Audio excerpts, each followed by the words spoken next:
네, 안녕하십니까. BTV 주간 종합뉴스입니다. 네, 대통령 취임과 함께 청와대 개방, 다가올 지방선거 후보자 등록 등으로 이번 주 서울은 더 분주했습니다. 네, 13일까지 지방선거 본후보 등록을 마치고 주말부터 지역 곳곳에서 선거운동이 진행되고 있는데 본격적인 지방선거 일정과 함께 자치구청장 후보들의 지역 공약 등을 정리했습니다. 네, 먼저 지방선거에 출마하는 후보자들은 19일부터 공식 선거운동에 들어갑니다. 27일과 28일에는 사전투표가 진행됩니다. 네, 지방선거 주요 일정과 또 투표 방법 등을 김대우 기자가 보도합니다. 후보 등록을 위한 지방선거 출마자들의 발길이 끊이질 않습니다.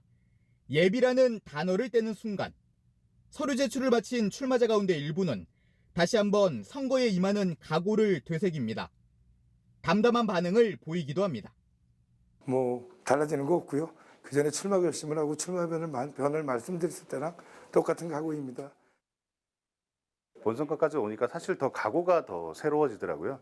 반드시 무언가를 해야 되겠다는 절실함도 제 스스로 있고. 본후보 등록을 시작으로 제8회 전국 동시지방선거가 본격화됐습니다. 후보 등록 첫날 일부 출마자들은 함께 모여 공동으로 출마를 선언하고 유권자들에게 지지를 호소했습니다. 강서구의회는 거대 두 양당이 독점해오면서 그들만의 구의회가 되었습니다. 이러한 구의회를 이제는 진보 정당이 바꾸겠습니다. 우리가 바꿉시다! 제8회 전국 동시지방선거는 다음 달 1일 치러집니다. 13일까지 후보 등록을 마친 출마자들은 19일부터 공식 선거운동에 나서게 됩니다. 유권자들은 27일과 28일 이틀 동안 사전투표를 할 수 있습니다. 전국에 설치된 사전투표소 어디서나 오전 6시부터 오후 6시까지 투표가 가능합니다. 이번 지방선거에서 서울의 유권자들은 투표용지를 모두 7장 받게 됩니다. 시장과 구청장, 교육감을 비롯해 광역의원인 시의원과 기초의원인 구의원, 시의원 비례대표와 구의원 비례대표를 각각 뽑습니다. 사전투표소에서는 이 투표용지 7장을 한꺼번에 받게 됩니다. 반면 선거일인 6월 1일 투표할 때는 시장과 구청장, 교육감 선거용 투표용지를 1차로 받아 먼저 투표합니다. 그리고 나머지 시의원과 구의원, 시의원 비례대표, 구의원 비례대표 투표용지를 2차로 받아 한 번 더 투표하게 됩니다. 교육감 투표용지에는 기호가 없다는 게 특징입니다. 투표하기 전에 후보자의 이름을 꼭 확인해야 하는 이유입니다. 기초의원인 구의원 투표용지에는 기호 1번 정당 후보자의 경우 1-가와 1-나 등으로 표시됩니다. 같은 1번이라고 2명 다 찍으면 무효가 되며 반드시 한 명에게만 투표해야 합니다. BTV 뉴스 김대우입니다. 네, 이번 선거에서 서울시장 선거는 거물급 정치인들의 대결로 관심이 집중되고 있습니다. 첫 4선 서울시장에 도전하는 오세훈 후보와 또 당대표에서 이번엔 서울시장으로 도전하는 송영길 후보도 등록을 마쳤습니다. 네, 이미 후보 등록 전부터 후보들의 선거 신경전은 시작됐는데요. 네, 이어서 김진중 기자가 보도합니다. 실패한 시장 대 무능한 시장. 서울시장 선거에 나선 오세훈, 송영길 두 후보의 기싸움은 본 후보 등록 전부터 온라인에서 팽팽하게 맞섰습니다. 각각 자신의 SNS에 실패, 무능을 키워드로 한 글을 올려 시장으로서의 역량을 평하는 견제의 글을 올린 겁니다. 본 후보 등록이 시작된 12일, 오세훈 후보는 서울시 선관위를 찾아 직접 후보 등록을 마쳤습니다. 이후 첫 일정으로는 재건축 사업이 16년째 멈춰 있는 구로구의 주택가를 찾아 출마 기자회견을 가졌습니다. 모아타운, 상생주택 등 오세훈표 주택 정책에 대한 의지를 담아 출마 선언 장소를 택했다는 설명입니다. 다시 시민 여러분들의 선택을 받아 앞으로 4년간 제대로 일할 기회를 얻기 위해서 승부의 장으로 이제 나아갑니다. 오늘 첫 일정으로 구로구 개봉 3구역을 찾은 이유도 취약계층과의 동행을 계속 이어가겠다는 저의 각오와 열악한 주거 문제만큼은 반드시 해결해드리겠다는 저의 굳은 의지. 지난 4월 일찌감치 서울시장 선거 출마를 공식 선언한 더불어민주당 송영길 후보. 여야가 합의한 검찰개혁법을 국민투표에 붙인다는 것은 의회의 민주주의를 부정하는 일이고 이것이야말로 저는 국민의 뜻에 따라야 될 텐데 너무 교만해지고 있습니다. 그래서 송영길을 불러냈다고 봅니다. 송영길은 윤석열 정부가 성공하기 위한 백신이라고 생각하는데 동의하십니까? 송 후보는 시 선관위에 서울시장 후보 등록은 대리인을 통해 접수하도록 했고 언론 인터뷰와 송영길 뚜벅이 자원봉사단 발대식 등으로 후보 등록 첫날 일정을 소화했습니다. 서울 전면 수정을 내세우고 있는 정의당 권수정 후보와 기본소득당 신지혜 후보 등도 후보 등록을 마치고 선거 전에 의지를 다졌습니다. 4선 서울시장 도전에 나선 오세훈과 인천시장에서 서울시장으로 새로운 도전에 나선 송영길의 대결로 주목받고 있는 서울시장 선거. 본 후보 등록을 기점으로 유권자의 표심을 잡기 위한 선거 전쟁도 가열되고 있습니다. BTV 뉴스 김진중입니다. 네, 이번에는 구청장에 출마하는 후보들이 준비한 지역의 대표 공약을 비교해 보겠습니다. 네, 강서구는 마곡지구 개발로 서울 서남권의 중심 도시로 자리매김했다는 평가를 받고 있습니다. 거주 인구도 25개 자치구 가운데 두 번째로 많은데 앞으로 더 성장해야 할 곳이 많다는 평가를 받는 곳이기도 합니다. 네, 지역 발전을 위해 강서구청장 후보들은 과연 어떤 공약을 내놓고 있는지 살펴봤습니다. 김대우 기자가 보도합니다. 더불어민주당 김승현 후보는 강서구가 또 한 번 성장할 수 있는 중심축을 김포공항으로 잡고 있습니다. 현재 정부는 김포공항 도시재생혁신지구 사업을 추진하고 있습니다. 김포공항과 그 일대에 미래교통수단인 도시망문교통, 드론택시와 관련된 여러 시설을 짓는 사업입니다. 이 사업을 완성해 강서구를 경제관문 도시로 만들면 경제적 효과뿐 아니라 일자리 창출 등을 통해 지역 경제를 활성화시킬 수 있다는 분석입니다. 드론과 관련해서 향후 전 세계적인 경제 효과가 1,400조 이상이 될 것이다라고 관망하고 계시는 분들이 계십니다.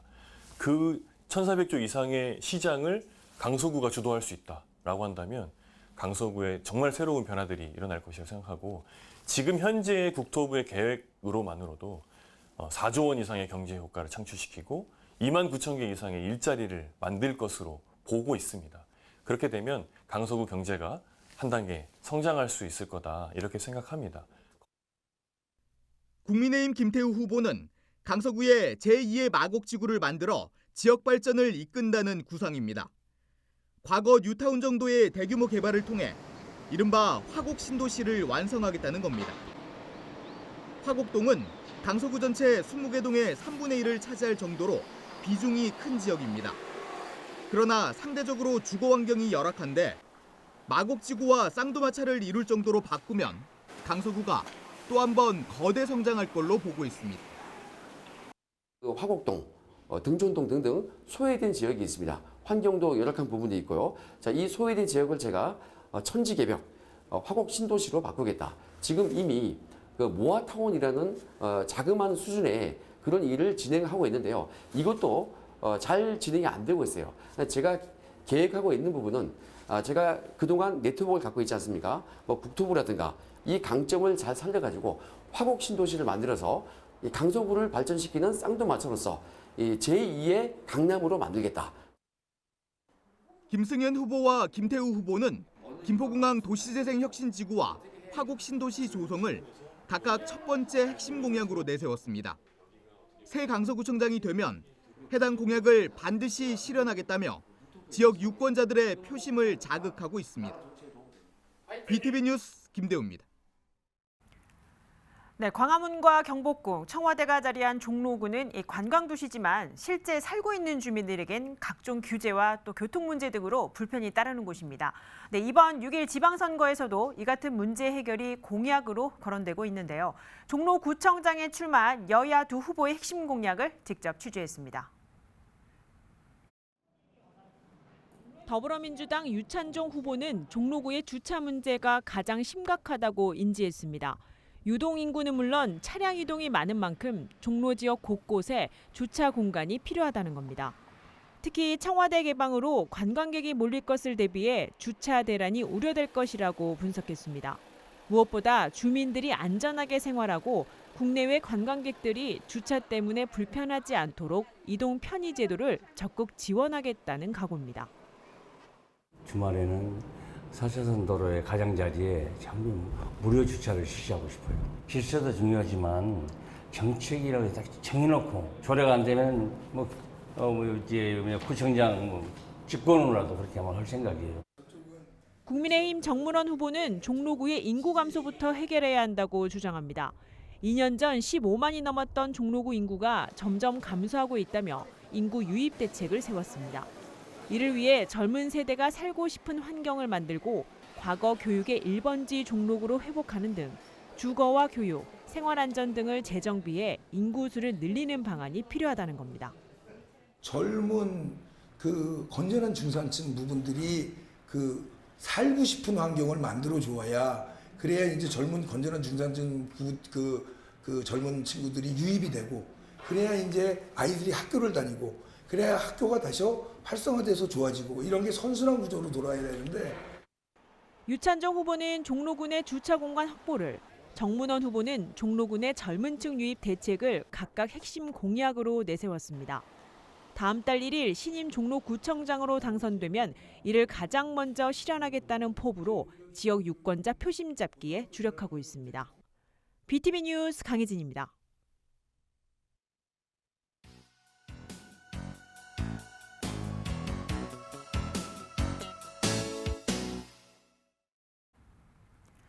네, 이번에는 성동구청장 후보 알아보겠습니다. 성동구청장 선거는 2파전으로 치러지게 됩니다. 3선에 도전하는 정원호 더불어민주당 후보와 전 서울시 도시재생실장이었던 강맹훈 국민의힘 후보가 맞붙게 됩니다. 이 두 후보의 차별화된 지역 공약을 알아봤습니다. 이재원 기자입니다.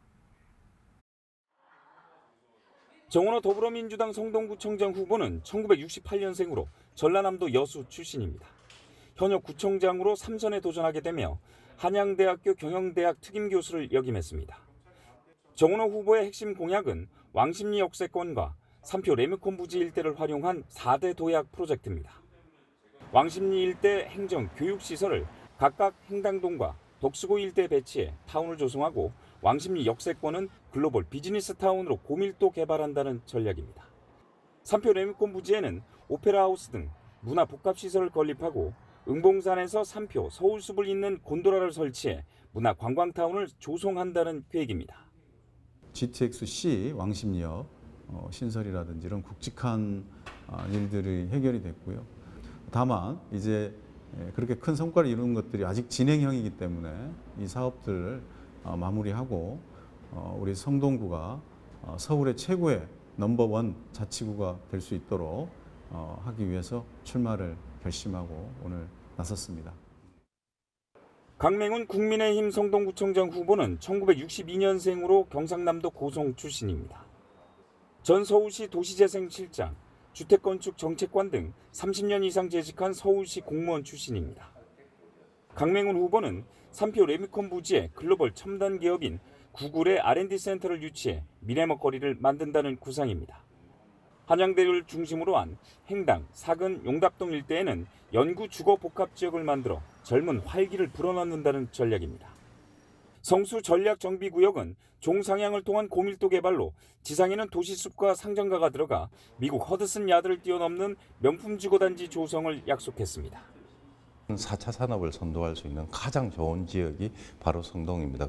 미래 세대나 아니면 내일의 세대를 위한 미래 먹거리를 만들고 삶의 터전이 되는 공간을 만들기 위해서 제가 가지고 있는 30년 경험, 여러 가지 지식을 성동원에서 주민들과 함께 이 지역을 위대한 성동의 시대로 만들고 싶습니다. 3선에 도전하는 현역 구청장이냐, 서울시 공무원 출신의 도시 전문가냐를 두고 성동구청장 선거는 치열한 접전이 예상됩니다. BTV 뉴스 이재원입니다. 네, 서대문구청장에 도전하고 있는 박운기, 이성원 두 여야 후보는 이 낙후된 지역을 발전시켜야 한다는데 공감대를 형성하고 있습니다. 이와 관련된 공약도 내놓고 있는데 이 지역 발전을 위한 두 후보의 핵심 공약을 김대우 기자가 취재했습니다. 상대적으로 낙후된 지역을 발전시키는 게 수건 사업 가운데 하나인 서대문구. 박웅기, 이성원 두 서대문구청장 후보는 유진상가를 포함한 인왕시장 일대를 개발해야 한다는 공통된 목소리를 내고 있습니다. 다만 박웅기 후보는 공공개발 방식으로 복합 개발하는 방안을 공약으로 내세웠습니다. 반면 이성원 후보는 지역을 상징하는 복지타운을 민간개발 방식으로 짓겠다는 구상입니다. 홍제 홍은권에 유진상가를 철거하고 인왕시장을 복합 개발하겠다. 아주 신통방통 아주 굉장히 중요한 복지타운을 앞으로 만들어 가면서 낙후된 지역을 발전시킬 수 있는 두 번째 공약으로 박웅기 후보는 북가자동 일대의 거점 개발을 중요하게 생각하고 있습니다. 또 이성원 후보는 지역 발전을 저해하는 경의선 철도를 지하화해야 한다는데 초점을 맞추고 있습니다. 2010년도에 현대건설에서 사실은 1,800억 들어가지고 그 사업을 본인들이 하겠다고 제안서까지 낸 바가 있습니다. 그런데 구청장이 바뀌면서 그게 중단됐는데 북가자동이 굉장히 서대문에서는 멀리 떨어진 낙후된 지역으로 이렇게 인식되는 게 있어서 북가자동을 증산역과 북가자 사거리를 잇는 지역을 거점 개발하겠다. 두 후보 모두 해당 공약 실현에 자신감을 내비치고 있습니다. 어느 후보가 새 서대문구청장이 되냐에 따라 힘을 싣고 추진하는 정책과 그 방식이 달라질 전망입니다. BTV 뉴스 김대우입니다.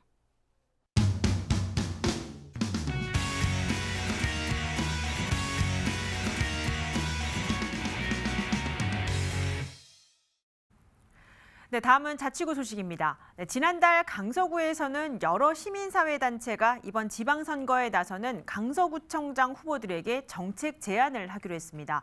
네, 주민들이 직접 정책을 만들어 구청장 후보에게 전달한 건 처음 있는 일입니다. 먼저 김대우 기자의 취재 내용을 보시고 관련 내용 이어가겠습니다. 여러 분야에서 활동하고 있는 강서구 시민사회 회원들이 한자리에 모였습니다. 열띤 토론을 이어갑니다. 이들이 이렇게 모인 이유는 지방선거와 관련이 있습니다. 강서구청장 후보들에게 정책 제안을 하기 위해서입니다. 강서구가 지금 굉장히 오랜만에 구청장 3선이 끝나고 새로운 구청장에 대한 기대가 매우 높습니다. 그래서 새로운 구청장 후보들에게 구청 운영을 어떻게 할지 들어보고 저희가 직접적으로 강서구에 필요한 것들을 시민사회단체들이 좀 제안하기 위해서 시민사회단체가 협력해 구청장 후보에게 정책 제안을 하는 건 강서구에서는 이번이 처음입니다. 지금까지는 단체별로 각각 제안했습니다.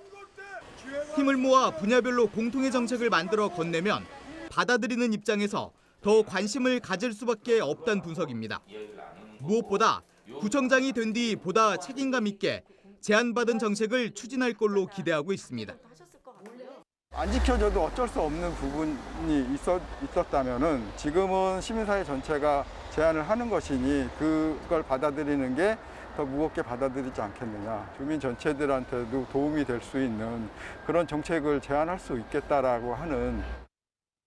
강서구 시민사회단체들은 5월 6일까지 의견을 모아 13일쯤 구청장 후보들에게 전달할 계획입니다. 또 후보들을 초청해 제안한 정책을 주제로 토론회도 가질 예정입니다. BTV 뉴스 김대우입니다. 네, 강서구의 시민사회단체가 연대해 이번 지방선거에 나선 구청장 후보들에게 정책을 제안하기로 했다는 소식 조금 전 리포트를 통해 보셨습니다. 지역에서는 처음 있는 일인 만큼 그 의미가 남다르다는 평가를 받고 있습니다.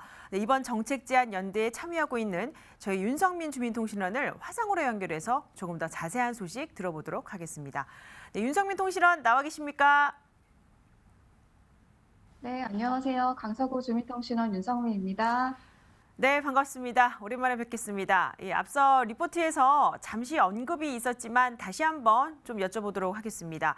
강서구 시민사회단체가 강서구청장 후보들에게 정책을 제안하게 된 근본적인 이유가 무엇인지 또 그 배경이 좀 궁금합니다. 네, 현대 사회의 문제가 굉장히 복잡하고 또 다양한 이해관계가 얽혀 있잖아요. 지금의 지역 경영은 행정 혼자서 감당하는 데 굉장한 어려움이 있는데 협치와 민간협력이라는 것이 지금 필수 요소가 되어가고 있습니다. 그래서 우리가 함께 우리의 지역 문제를 같이 고민하고 해법을 만들어가고 실천해야 되는 상황인데요. 그러한 부분에서 시민사회 역할이 점점 더 커지고 있는 것 같습니다. 행정과 시민사회가 따로따로 할 것이 아니라 함께 머리를 맞대고 각자의 장점을 살리면서 지역을 운영해 나가기 위해서 시민사회가 함께 지역사회를 위해 손 내밀고 정책을 제안하게 되었습니다. 네. 그렇다면은 이 구체적으로 어떤 시민사회단체가 이번 정책 제안에 참여하고 있는 건가요? 네.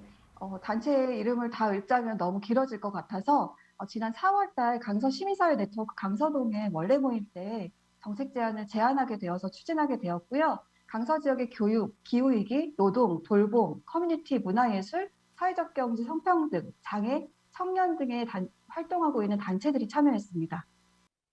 네. 현재까지 이 강서구청장 선거에 출마한 인물은 김승현, 김태우, 또 김진선 후보까지 모두 3명입니다. 네, 이들에게 제안할 정책이 어느 정도 결정됐는지, 이 결정이 됐다면 또 어떤 분야의 어떤 정책인지도 소개를 좀 해주시지요. 네네. 제안할 정책은 총 10개 분야 43개 정책으로 정리가 되었습니다. 시민사회 활성화 분야로 시민사회 활성화와 민주시민교육 제도 개선, 그리고 교육으로는 민간학 거버넌스 구축, 사업 운영에 대한 마을 공동체 지원 강화, 청소년 자치활동, 기후위기는 강서구 기후위기 대응과 관련한 환경 정책에 대한 제안이고요. 노동에 대해서는 인권 강화와 노동 존중 문화 확산에 대한 제안을 했고요. 돌봄 커뮤니티 쪽으로는 강서형 돌봄 커뮤니티 케어 조례 제정과 통합 지원 체계 마련, 그리고 커뮤니티를 기반한 정서적 안전망 지원 체계 마련하기 위한 정책들이 제안되었고요. 문화예술 분야로는 구청장 4년의 임기 내에 강서구에서 강서문화재단을 설립해달라는 제안이 담겨 있습니다. 사회적 경제 영역으로는 지역사회 문제 해결을 위한 사회적 경제 일자리 창출에 대한 제안이 되었고요. 성평등 분야로 굉장히 이슈가 되고 있는데요. 여성 친화도시 강서구를 위한 젠더 거버넌스 사업 예산 확충과 양성평등기금의 실질적 운영을 위한 양성평등위원회 역할 강화, 여성폭력 근절을 위한 사업 등에 대한 제안이 되었습니다. 그리고 장애 분야로는 유니버설 디자인 조례, 유니버설 디자인 센터 설립, 장애인 복지관과 전문 병원 설립, 그리고 재가 및 탈시설 장애인 체험홈 설치 및 운영 지원에 대한 제안들이 모여졌고요. 그리고 청년 영역에서는 강서 청년정책 전달체계 활성화 및 강서구 청년 실태조사를 실시해달라는 제안으로 이 43개 제안이 모아졌습니다. 네, 문화와 경제, 복지 등 정말 여러 가지 정책 질의를 제안을 하셨는데 실제 이렇게 정책을 제안했을 때 현장의 반응은 또 어땠는지 궁금합니다. 분위기 좀 어땠습니까? 네. 각자가 다양한 영역에서 고민하고 있었던 내용들이었고 기존에 논의하고 있었던 지역사회의 어떤 현안들이었는데 이번 지방선거를 계기로 이것들을 정책으로 함께 모아서 제안할 수 있어서 함께 그래도 즐거운 마음으로 준비하게 됐던 것 같습니다. 강서에서는 이런 지방선거 관련한 시민사회 정책 제안이 이번에 처음 있는 일로 알고 있거든요. 네, 그렇군요.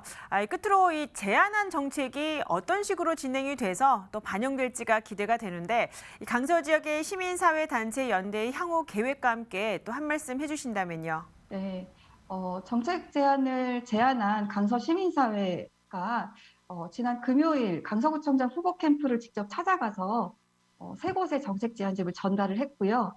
강서구 시민사회가 제안한 정책 질의서에 대한 답변을 요청하고 강서구청장 3명의 후보자들에게 다음 주에 있을 20일 금요일 정책 협약식을 제안할 예정입니다. 네, 여기까지 듣도록 하겠습니다. 네, 지금까지 윤성민 주민통신원과 강서구 시민사회단체의 구청장 후보 정책 제안에 대해 이야기 나눠봤습니다. 네, 오늘 말씀 고맙습니다. 네, 감사합니다.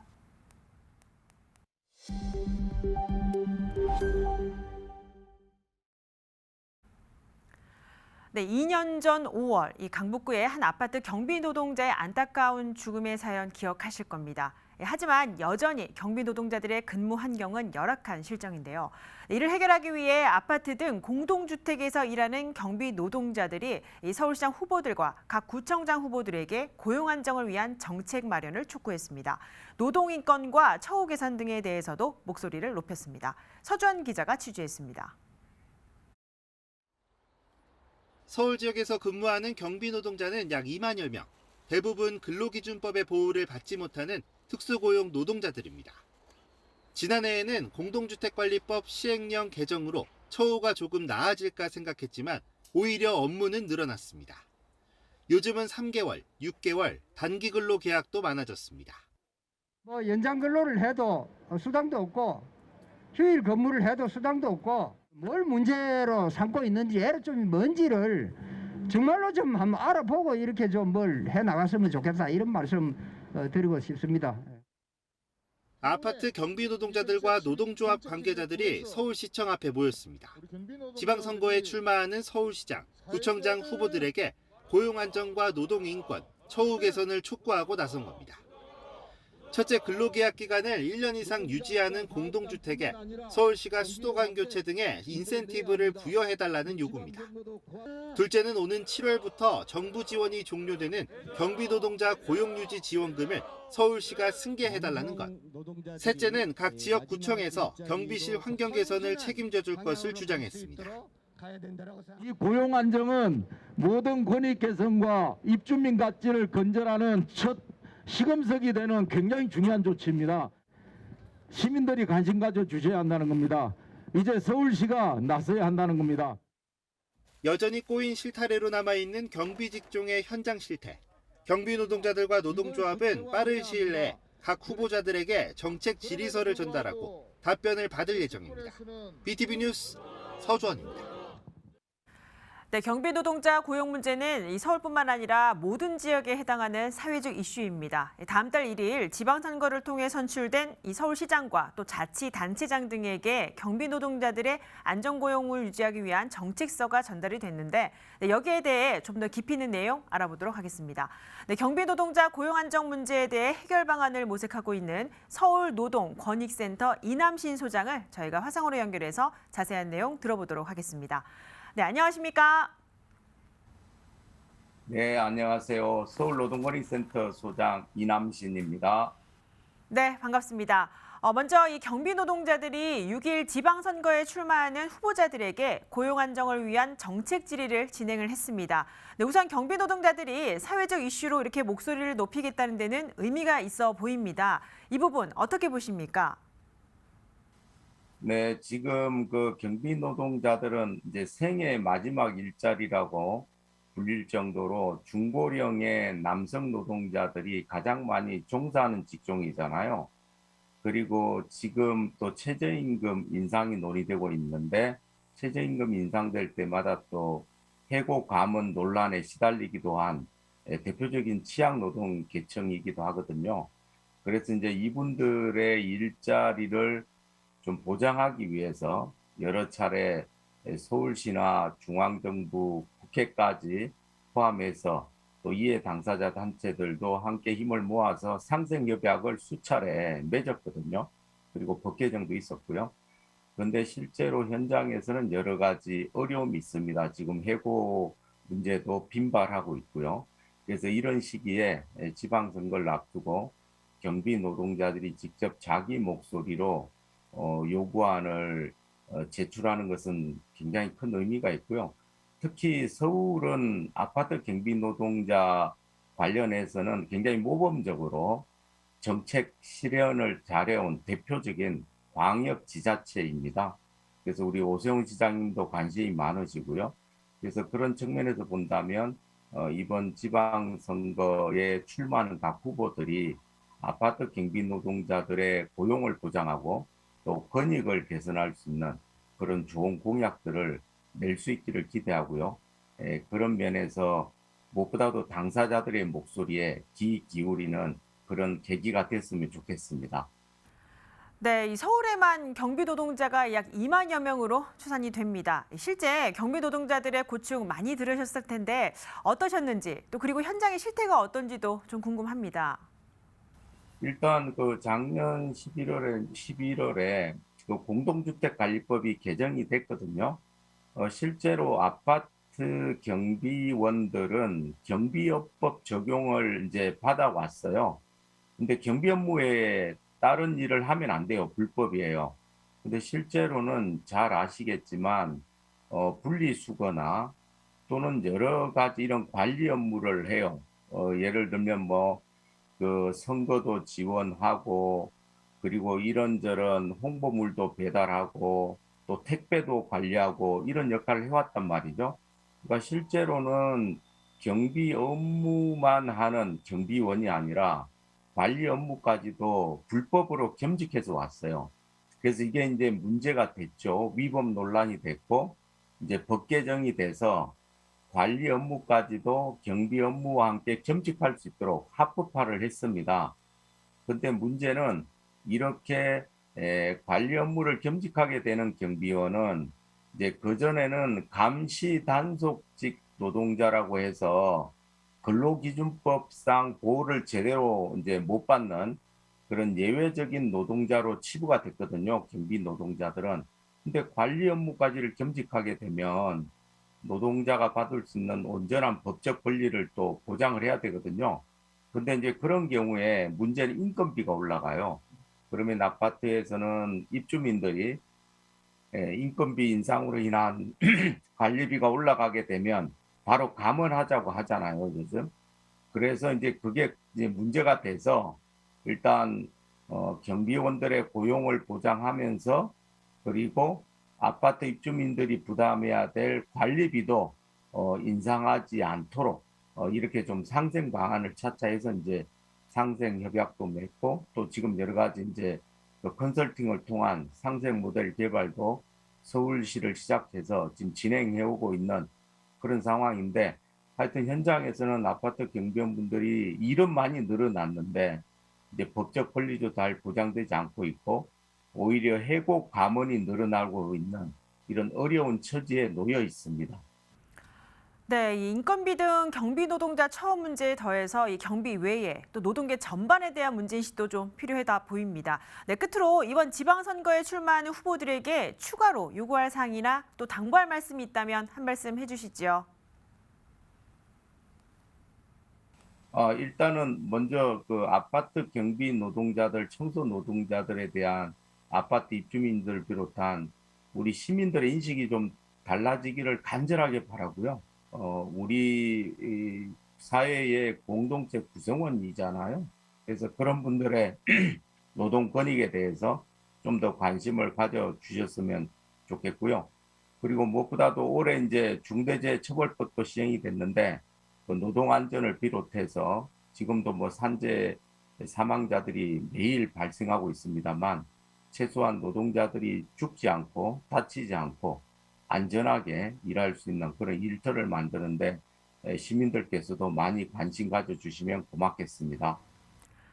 네, 여기까지 듣겠습니다. 경비 노동자 고용 안정 정책 질의 배경과 또 실현 방안 등에 대해서 이남신 서울노동권익센터 소장과 이야기 나눠봤습니다. 네, 오늘 말씀 감사합니다. 네, 고맙습니다. 네. 네, 다음 소식입니다. 네, 스승의 날을 되새기기 위해 마련된 5월 15일, 바로 스승의 날입니다. 예전과 다르게 스승께 감사를 표하는 자리가 많이 축소됐는데요. 5월 15일 스승의 날을 앞두고 서울의 한 초등학교에서 재학생은 물론 수십 년 전 학교를 졸업한 선배가 모두 함께 모여서 스승에 대한 감사함을 표하는 자리가 마련됐습니다. 네, 절로 미소 짓게 만드는 소식 김진중 기자가 전합니다. 스승의 날을 앞두고 교장실로 손편지를 들고 온 아이들. 삐뚤빼뚤 글씨는 서툴지만 편지 안엔 따뜻한 마음이 한가득 담겼습니다. 선생님 가슴에 빨간 카네이션도 달아드리고 스승의 날을 빌려 그간 표현하지 못했던 속마음도 편지를 통해 전해봅니다. 따뜻하고 열정적인 선생님께 잘 어울리는 제자 최하인이 되고 싶은데 아직 제가 많이 부족합니다. 학교 동문들이 모여 선생님과 후배들을 위한 특별한 시간도 마련했습니다. 졸업 후 수십 년 만에 다시 찾은 모교 교실. 대학 교수가 된 선배는 손자 나이뻘 되는 후배들에게 힘이 되는 조언을 전합니다. 이거 잘하는 친구. 그러니까 섞으면은 이 세상 최고가 되는 거야. 혼자만 해갖고는 안 되는 거야. 그러니까 여기 있는 친구들하고 잘 사귀어놔야지 나중에 갈 때 야 이거 같이 한번 일해보자 그럴 때 그래 좋아 그러고 이제 의기투합해갖고 이 세상에 없는 것들을 만들어 나가는 거죠. 기업인, 대학 교수 등 사회 각 분야에서 활동하는 선배들을 초청해 후배들과 소통하는 자리를 마련한 겁니다. 수십 년이 지나 학교를 다시 찾은 제자도, 장성한 제자를 바라보는 스승의 마음도 뿌듯하고 흐뭇하기만 합니다.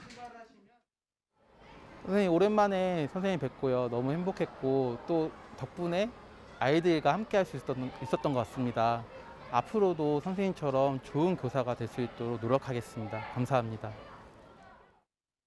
제가 가르쳤던 제자가 잊지 않고 모교를 찾아주어서 이렇게 그 카네이션도 달아주고 이런 모습을 지켜보면서 스승으로서 그 뿌듯한 보람을 느끼고, 특히 우리 선생님들에게도 정말 선생님은 극한 그 직업입니다. 그러나 이런 그 어려움이 있더라도 사랑과 정성으로 이렇게 지도를 하면 또 그런 보람을 또 느낄 수 있으니까 힘을 내셔서. 스승의 은혜에 감사의 마음을 전하는 스승의 날. 꿈과 희망을 키워줬던 선생님의 손길이 더욱 그리워지는 날입니다. BTV 뉴스 김진중입니다.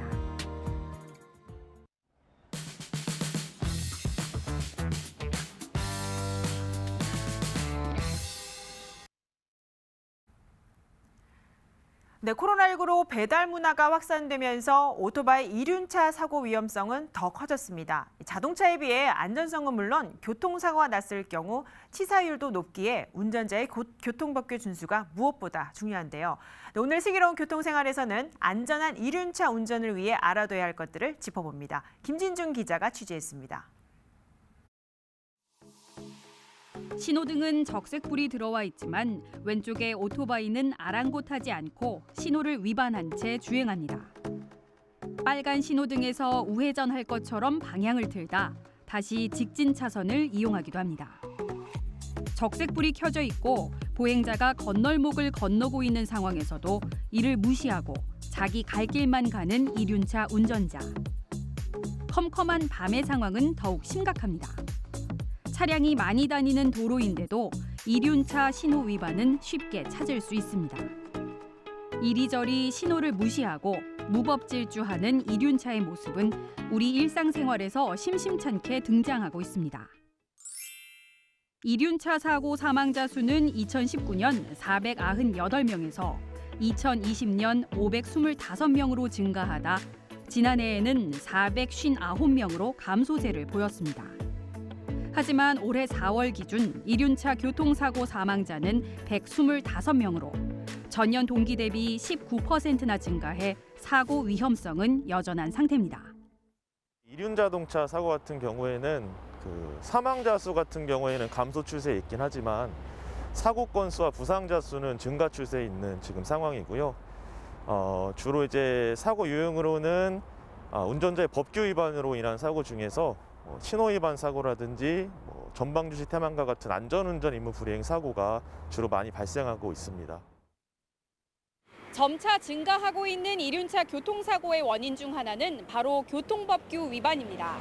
과속 운전을 하거나 신호나 차선을 지키지 않는 등의 위험천만한 고개 운전은 자칫 큰 사고로 이어질 수 있어 운전자들의 주의가 꼭 필요합니다. 유턴을 하기 위해 1차로로 달리는 차량 운전자. 하지만 그때 저 멀리서 오토바이는 직진하는가 싶더니 급 우회전을 해 맞은편 1차로로 달려옵니다. 유턴하던 차량과 오토바이는 강하게 충돌하고 맙니다. 오토바이의 경우 과속으로 사고가 났을 때의 치사율은 무려 15.84%로 가장 높다는 조사 결과가 나왔습니다. 중앙선 침범이나 무리한 앞지르기 시도 역시 치사율은 각각 4.1%, 3.6%에 달했습니다. 이륜차는 기본적으로 신체가 보호받지 못하는 구조로 사고가 발생할 경우 사망 확률이 매우 높기 때문에 안전운전에 신경 써야 합니다. 우리 자동차에 비해서는 아무래도 주행 안정성이 좀 떨어질 뿐만 아니라 운전자가 이제 외부로 노출이 되어 있기 때문에 교통사고가 발생했을 때 더 큰 충격을 받는 그런 모습이 많이 보여지고 있습니다. 이륜차가 차선을 무시하고 운전하게 되면 통행구분 위반으로 도로교통법에 따라 중앙선 침범은 범칙금 4만 원에 벌점 30점, 차선 급변경은 범칙금 2만 원의 과태료를 물게 됩니다. 또 운전 중 휴대전화를 사용하거나 보도를 침범하는 등의 위반 행위도 범칙금 4만 원이 부과됩니다. 여기서 잠깐, 이륜차 교통사고를 예방하기 위해 꼭 알아두고 주의해야 할 사항, 영상으로 보면서 다시 한번 기억하자고요. 빈번히 발생하는 차선 위반 사고를 예방하기 위한 방법은 무엇이 있을까요? 바로 지정차로를 이용하는 것인데요. 도로를 이용하는 이륜차는 편도 4차로에서는 오른쪽 3, 4차로를 이용할 수 있고 편도 3차로에서는 오른쪽 2, 3차로를, 편도 2차로에서는 2차로만 이용할 수 있습니다. 이륜차 안전운전을 위해 첫째, 안전거리를 확보해 주세요. 둘째, 전방 주시에 신경 쓰면서 항상 노면을 확인해 안전을 확보해 주세요. 셋째, 자동차의 사각지대를 확인하고 방어 운전에 신경 쓰세요. 넷째, 골목길이나 횡단보도에서는 보행자 조심, 속도는 늦추고 횡단보도 앞에서는 일단 멈추세요. 다섯째, 야간 주행 시에는 전조등과 제동 상태를 확인하세요. 운전자들의 안전 불감이 큰 사고로 이어질 수 있기에 기본 교통 수칙을 준수하는 것은 절대 잊지 말아야 합니다. 나 자신뿐 아니라 우리 가족과 이웃의 안전을 위한 안전 운전 꼭 기억하세요. BTV 뉴스 김진중입니다.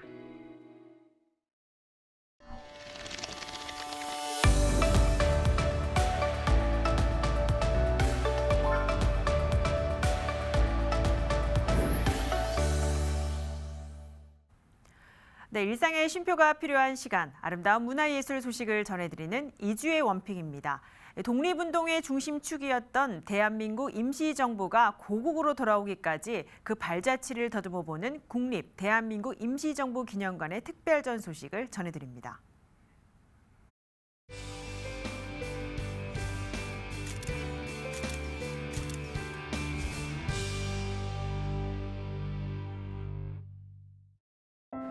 네, 저희 개관특별전시 한국 대한민국 임시정부 돌아오다는 1919년 대한민국 임시정부 수립 후 27년간의 길고 고단한 타지 생활 끝에 1945년 마침내 한국하는 임시정부의 찰나를 재조명하기 위해 마련되었습니다. 27년간 4,000km의 여정 끝에 한국한 순간, 그리고 기쁨에 차서 임시정부의 한국을 반겼던 전국 국민들의 모습은 2022년 현재 우리가 반드시 상기해야 할 순간들이기 때문입니다. 이번 전시가 대한민국 임시정부를 다시금 기억하게 하고 1945년 한국의 순간이 그랬듯이 우리 모두가 임시정부를 다시금 환영하는 기회가 되기를 바랍니다.